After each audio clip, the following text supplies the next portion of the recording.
Hello दोस्तों, आज हम जानेंगे भगवत कथा सुनने के लाभ। इससे पहले आपने हमारा चैनल एपीजी ज्ञान बाबा सब्सक्राइब नहीं किया है तो सब्सक्राइब कर ले, और अगर वीडियो अच्छा लगे तो वीडियो को लाइक करें, शेयर करें। चलिए चलते हैं वीडियो की ओर। एक बार किसी धनवान व्यक्ति ने सुना कि राजा परीक्षित ने वितराग शुकदेव मुनि से भागवत कथा सुनकर मोक्ष प्राप्त कर लिया था। तो उसके हृदय में भी श्रीमद् भागवत के प्रति बड़ी श्रद्धा उत्पन्न हो गई। उसने सोचा कि मैं भी क्यों ना भागवत कथा सुनकर मोक्ष की प्राप्ति कर लूं। अब वह धनवान व्यक्ति भागवत कथा सुनने के प्रयोजन से उस नगर के एक नामी ब्राह्मण के पास गया और उससे भागवत कथा सुनाने की विनती करने लगा।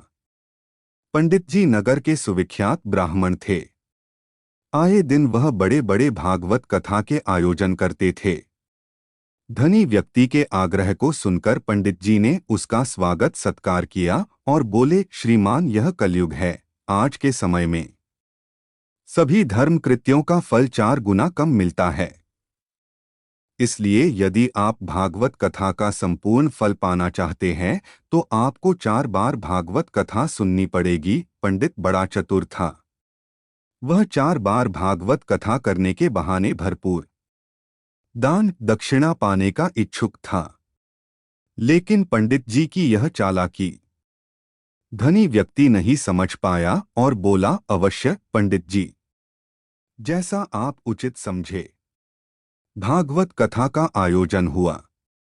राजा परीक्षित ने केवल 1 सप्ताह भागवत कथा सुनी थी, जबकि धनी व्यक्ति ने 4 सप्ताह भागवत कथा सुनी, फिर भी कोई लाभ होता हुआ नहीं दिखाई दिया।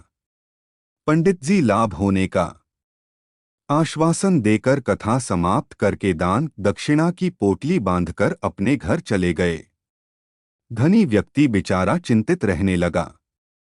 वह दिन भर सोचता रहता था कि मैंने 4 बार भागवत कथा सुनी, पंडित जी को भरपूर दान दक्षिणा भी दी, फिर भी मुझे मुक्ति नहीं मिली। क्यों? एक दिन उस नगर में एक पहुंचे हुए संत का आगमन हुआ। संत का तो काम ही होता है सभी जगह घूम घूम कर लोगों को उपदेश देना। जब धनी व्यक्ति को संत के बारे में पता चला तो वह भी अपनी समस्या लेकर उनके पास गया और बोला, महात्मन, मैंने सुना है कि राजा परीक्षित ने एक बार भागवत कथा सुनकर मोक्ष प्राप्त कर लिया था। मैंने कलयुग के हिसाब से 4 बार भागवत कथा का आयोजन करवाया, किंतु मुझे अभी तक मोक्ष की प्राप्ति नहीं हुई। संत पहले तो हंसे, फिर बोले, श्रीमान, भागवत कथा का फल आज भी एक बार सुनने पर भी वही मिलता है जो राजा परीक्षित को मिला था। लेकिन यह निर्भर करता है कि सुनने और सुनाने वाले की मनःस्थिति पर। क्या आपकी कथा में सुनने और सुनाने वाले की मनःस्थिति राजा परीक्षित और वीतराग शुकदेव जैसी थी? धनी व्यक्ति को बात समझ में नहीं आई। उसने पूछा, वह कैसे? संत महाशय बोले, क्या आपको नहीं मालूम? राजा परीक्षित को उन 7 दिनों में केवल मृत्यु दिखाई दे रही थी और वीतराग शुकदेव मुनि भागवत कथा उन्हें केवल उनके कल्याण अर्थात मृत्यु भय से निवारण के लिए सुना रहे थे, न कि अपने लोभ और लालच की पूर्ति के लिए। बस यही कारण है कि आपको 4 सप्ताह भागवत कथा सुनी फिर भी मोक्ष न दिला सकी, जबकि राजा परीक्षित ने एक बार सुनकर ही मोक्ष को प्राप्त कर लिया था।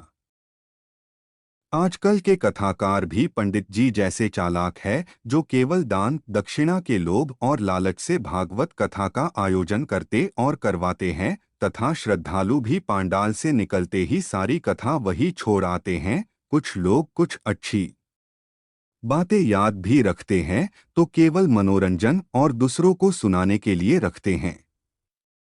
तो दोस्तों, ज्ञान थोड़ा भी हो लेकिन वह काम में लाया जाए तो आपको महान बना सकता है।